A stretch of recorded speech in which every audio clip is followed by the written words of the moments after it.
these many Sundays of Easter season, we have heard almost every Sunday a part of the Gospel of John, and in the last several, we've been hearing from Jesus' farewell in the Gospel of John between chapters 13 and 17. And in each of those chapters, Jesus deals with something that's of critical importance for the apostles to remember and for us also to keep in mind. And in chapter 13, he talks about the idea of service and imitating him. That's the chapter in which he washes their feet and says, if I, your Messiah and Lord, wash your feet, so you have to wash one another's feet. And that also happens before Judas leaves.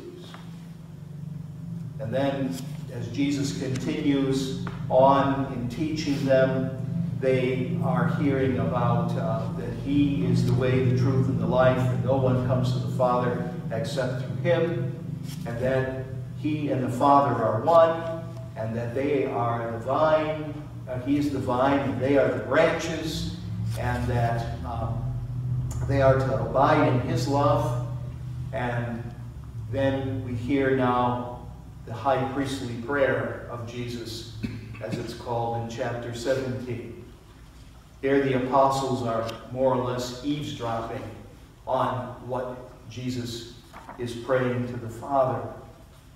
And they hear, again, this reminder that Jesus indirectly is giving to them, that they are one already with him and through him with the Father, and that they have been given to him, and that nothing is ever going to take them away from him.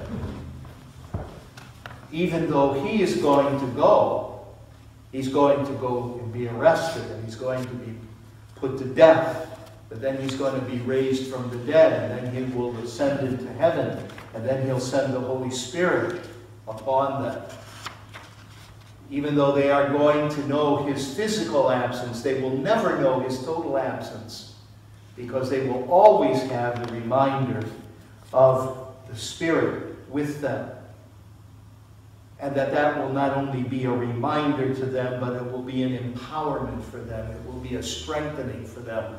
It will be an encouragement for them. It will be the one who stands beside them and accompanies them through all the circumstances and difficulties that they're going to encounter in their own lives and in their ministries. And the same is true for us. That's the same Spirit promised to us. That's the same thing that Jesus has given to us. What he taught the apostles, what he represents in those chapters in John's Gospel, he's speaking to us too. Reminding us of service, reminding us of who he is and how it is that we go to where he is. Of what our call is and what glorious relationship we enjoy because of what he's done for us, because of what we have entered into in our baptism, that we've been grafted onto the vine, and that we have life, real life, life that not only for this world, but life forever, that comes from the one who is the author of life and the victorious one over the power of death and over the power of sin and suffering, the one who makes us truly alive for this life and forever. That's what we've been filled with.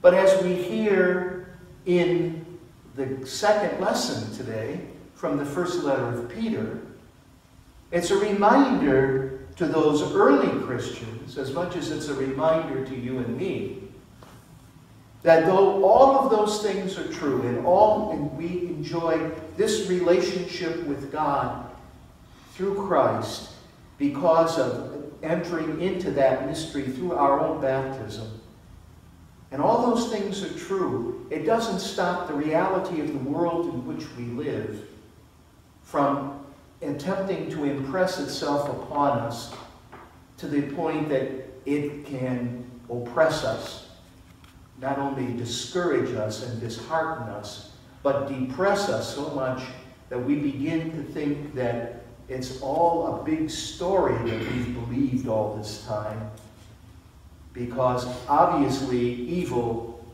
seems to win more and more and more.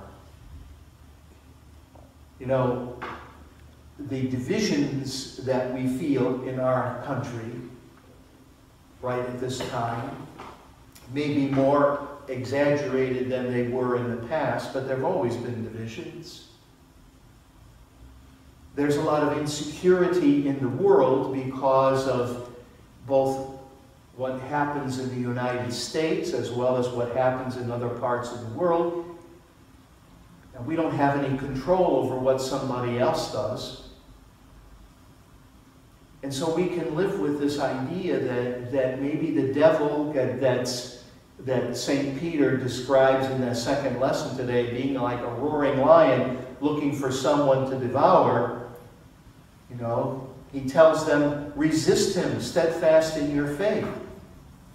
It's easier for us, I think, to cave in little by little to some of these things, precisely because we are bombarded with them.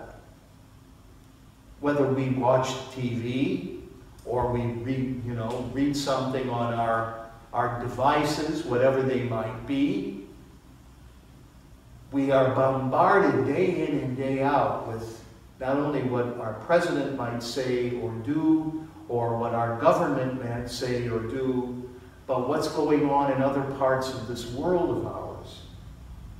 This instantaneous way of getting news, etc., is just a way that we practically drown ourselves in all this stuff, none of which ultimately is life-giving.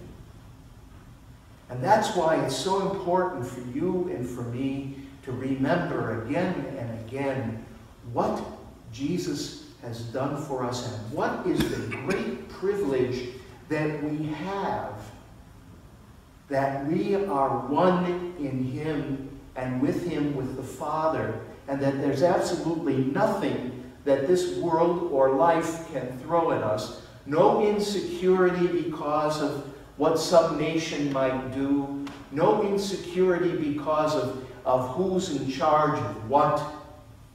Nothing that life can throw at us ultimately has the power to do us in.